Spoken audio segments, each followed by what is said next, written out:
Let me ask you something. How many dreams have you buried under the excuse of not the right time? How many ideas, passions, and opportunities have you let slip by just waiting to feel ready? We all do it. We tell ourselves fear is often misunderstood. We treat it like a stop sign, a warning to turn back, to retreat, to delay action until it disappears. But fear isn't the enemy, and it definitely isn't a reason to stand still. Fear is a signal. It's the body's way of saying, hey, you're stepping into something unfamiliar. Pay attention. It's not telling you to run. It's telling you to wake up. And that difference between retreat and awareness changes everything. Most of the time when people feel afraid, they interpret it as a flaw or a weakness. We think if I'm scared, I must not be ready, or this must be a sign I shouldn't move forward. But that's not how fear works.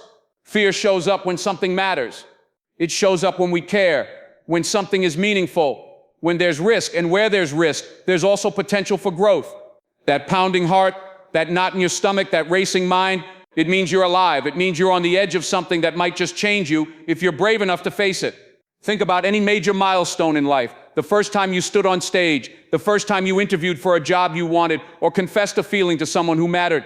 Were you fearless? Probably not. You were scared, anxious, second-guessing yourself every step of the way. But you did it anyway.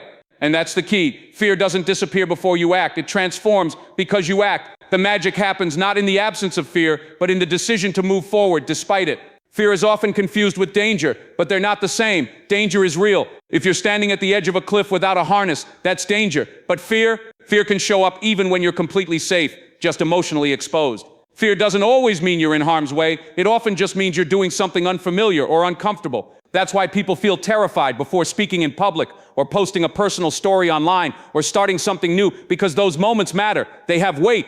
They expose us to judgment, failure, embarrassment, but they also open the door to connection, fulfillment, and growth. If you keep treating fear as a stop sign, you'll stay stuck. You'll play it safe. You'll stay in your comfort zone, surrounded by what's familiar, but far from what's fulfilling. Every dream, every goal, every meaningful breakthrough you've imagined for your life, they all live on the other side of fear.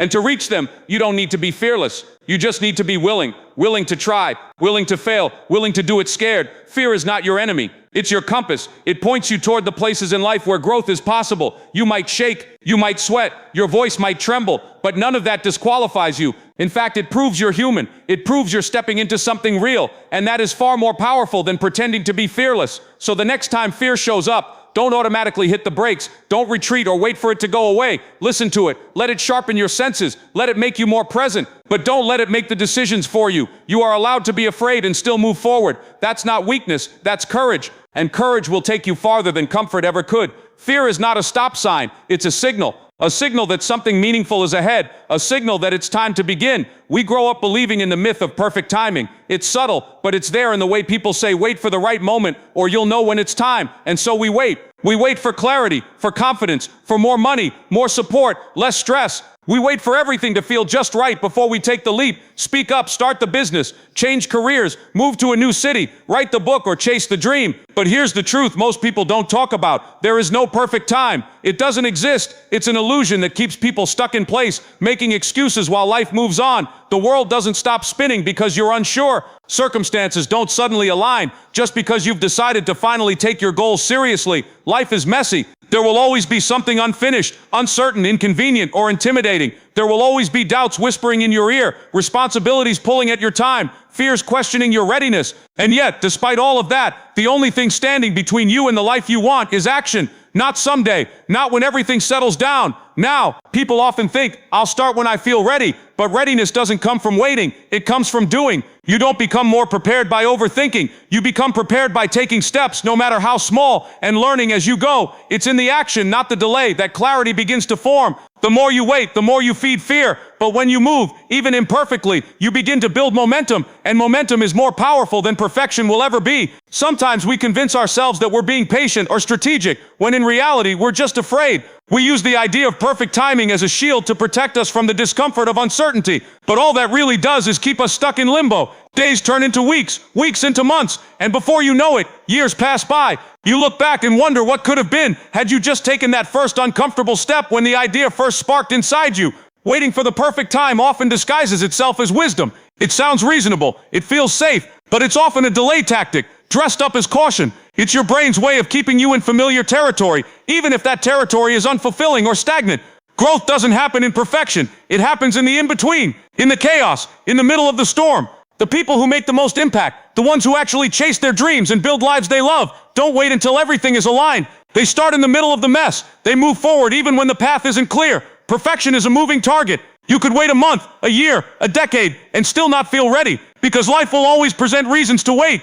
There's no guarantee that tomorrow will be any easier than today. In fact, the longer you delay, the more fear takes root. The more you hesitate, the more your doubts grow. But when you act despite the imperfection, despite the fear, you begin to reshape your reality. You prove to yourself that progress doesn't require perfection. It only requires persistence. You're never going to have it all figured out. No one does. Even the most successful people still deal with uncertainty, doubt, and fear. The difference is, they don't let those things control their decisions. They understand that time isn't waiting for them, so they don't wait for time. They take the opportunity, however imperfect it might be, and they make something out of it. That's where real transformation begins. Not in perfect conditions, but in real-world chaos, with all its unpredictability, pressure, and fear. If you're waiting for the perfect time, you may be waiting for the rest of your life. The clock won't stop. The calendar won't hold still. The only perfect time is the one you create by deciding that today is enough. Right now is enough. You are enough. Not someday, not when everything is lined up, but now, exactly as you are.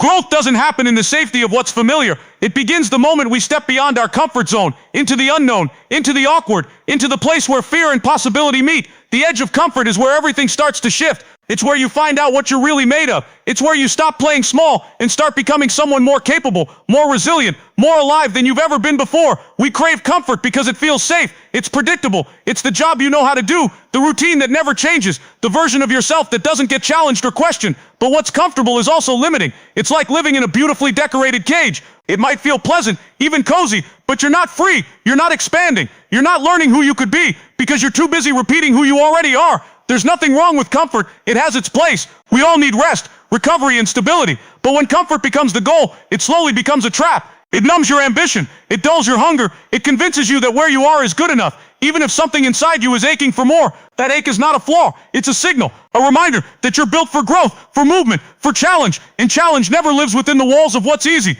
You know that moment just before you do something uncomfortable, when your hands get sweaty, your heart races, and your brain starts throwing every reason at you to back out. That moment is gold. That's the edge. That's where the breakthrough lives. Whether it's speaking in public, asking for what you're worth, having a difficult conversation, or saying yes to something you're not sure you're ready for, those moments of discomfort are the birthplace of growth. Most people try to avoid discomfort at all costs. They stay silent when they should speak. They stay put when they should move. They say no when everything inside them wants to say yes. Why? Because the edge feels risky. It feels unstable. But that risk is where transformation lives. It's where confidence is built, not imagined. It's where skill is developed, not studied. It's where you stop theorizing about who you want to be and start stepping into that identity, one shaky, uncomfortable step at a time. Every time you choose to lean into discomfort instead of avoiding it, you become stronger. You prove to yourself that fear doesn't control you, that failure won't break you. That being uncomfortable isn't the end of the world. It's actually the beginning of a better one. That growth doesn't feel like a victory parade. It feels like nerves. It feels like self-doubt. It feels like messing up, learning, adjusting, and trying again. It feels like pushing through when every part of you wants to pull back. And that's why most people don't grow. They retreat the moment things get hard. But you're not most people. You're here because something in you wants more, wants to evolve, wants to rise above the noise of comfort and start building something real. And that only happens when you accept that discomfort isn't the enemy. It's the price of progress. It's the gym where your mental and emotional muscles get stronger. It's the teacher that shows up when you've got more to learn. It's the spark that ignites potential into motion. When you reach the edge of your comfort zone, that's not the time to turn around. That's the time to take a deep breath and step forward. One step is all it takes to start building momentum. And with every step after that, the edge moves further. What was once terrifying becomes normal. What once felt impossible becomes your new baseline. And from there, you reach again. That's how growth works, not in leaps and bounds, but in consistent, courageous choices to embrace the discomfort and keep going anyway. Confidence is not something you wait for.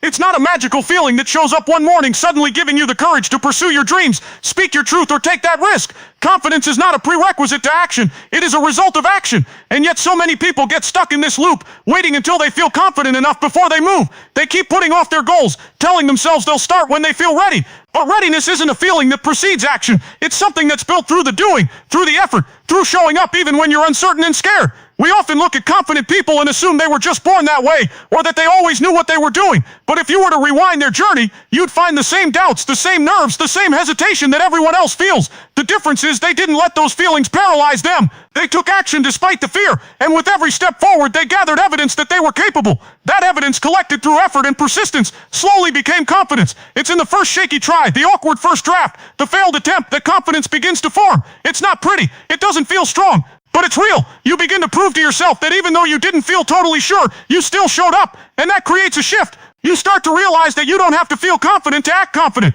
You just have to be willing to try. Confidence grows through action, not through planning, not through thinking, and not through waiting. You build confidence the same way you build muscle, by using it. If you never challenge yourself, never stretch beyond what's easy, that confidence never has a chance to grow. You can read all the books, attend all the seminars, and absorb all the inspiration in the world. But if you don't put it into motion, it stays in your head. It never becomes part of who you are. Action is what bridges the gap between who you are today and who you want to become. Every time you take a risk, speak up, try something new, or push through fear, you send a message to yourself, I can handle this, and those messages stack up. They become the internal foundation for confidence. So many people think they need to eliminate fear or uncertainty before they begin. But if that were true, no one would ever do anything bold. The most confident people you see, the ones who lead, who perform, who build, who inspire, they didn't wait for the fear to leave. They just decided that fear wouldn't have the final say. And through that decision, over and over again, their confidence was born. It's important to understand that action doesn't need to be big or dramatic to be meaningful. A small step forward is still progress. Making the call, sending the email, showing up to the meeting, saying yes when every part of you wants to say no. These moments may seem insignificant in the moment, but they are the building blocks of something powerful. Every action, no matter how small, is a deposit into your confidence account. Over time, those deposits add up, and before you know it, you've become someone who trusts themselves, someone who no longer needs to fake confidence because they've earned it. You don't have to be fearless. You just have to be brave enough to start. Action is what transforms insecurity into strength. It's what takes you from wishing to becoming. And it all starts when you stop waiting for confidence and decide to build it instead. Through movement, through commitment, through courage. Confidence isn't given, it's made. And you make it every time you choose to act in spite of the doubt. Opportunities are all around us. Ideas we haven't acted on, conversations we've avoided, dreams we've placed on a shelf waiting for the right time. But the harsh truth is this: no matter how perfect the plan, how big the dream, or how much potential you carry, none of it matters if you don't take action. You can miss a chance simply by doing nothing. Not trying, not risking, not speaking up, not stepping forward. Those are the choices that cause more regret than any failure ever could. Because when you don't take the chance, you guarantee the outcome. And that outcome is always the same. Nothing changes. The fear of failure keeps so many people stuck. We imagine the worst case scenarios. We tell ourselves we're not ready, not good enough, not equipped. So instead of moving forward, we freeze, we hesitate. We avoid risk at all costs, believing that not trying is safer. But in doing that, we quietly let our dreams slip through our fingers. Every time you say no to an opportunity because of fear, you're also saying no to what could have been. Growth, progress, transformation. And the most painful part is, you'll never know what that missed chance might have led to. People often assume that taking a chance is about being reckless or impulsive, but that's not true. It's about being willing to live with uncertainty in exchange for possibility. It's about betting on yourself, even if the odds feel scary. There are no guarantees in life. There never will be. But what you do have control over is whether or not you try. That's your power. The chance itself might be outside your control, but the choice to take it, that's entirely yours. The more chances you avoid, the smaller your world becomes. But you start living a life based on limitations instead of potential. You stop dreaming boldly. You stop reaching. And eventually you stop believing that you're capable of more. But when you start saying yes to those moments of opportunity, even if they terrify you, you expand. You learn something. You become more resilient. And often you discover that what felt impossible was simply unfamiliar. And now that you've tried, it's no longer out of reach. Taking chances isn't about chasing perfection. It's about progress. Even if it doesn't work out the way you hoped, you're still further ahead than if you had done nothing. You've gained insight, experience, and courage. And with each risk you take, you begin to redefine what's possible for yourself. You stop viewing yourself as someone who wants to, and start becoming someone who does. We often wait for permission to be chosen, to be invited, to be validated. But life doesn't work that way. You don't get picked. You pick yourself. You decide that the risk of staying where you are is greater than the risk of going after what you want. You decide that regret is heavier than failure. Because failure at least teaches you something. Regret leaves you with nothing but a question that can never be answered. What if? If you look back on your life so far, the moments you're proudest of probably didn't come from comfort or certainty. They came from bold decisions, from chances you did take, even when you were scared. That same boldness is still inside you. It's not something you grow out of. It's something you have to keep reaching for again and again. And the more you do, the more naturally it comes. You'll never know how far you could go unless you're willing to take that step. The door to your next chapter won't always open by itself. You have to knock. You have to try. You have to show up. Because the simple, undeniable truth is this: you miss 100% of the chances you don't take, and every missed chance is a missed version of you. Stronger, wiser, braver, and more fulfilled than the one who stayed behind. Top of form,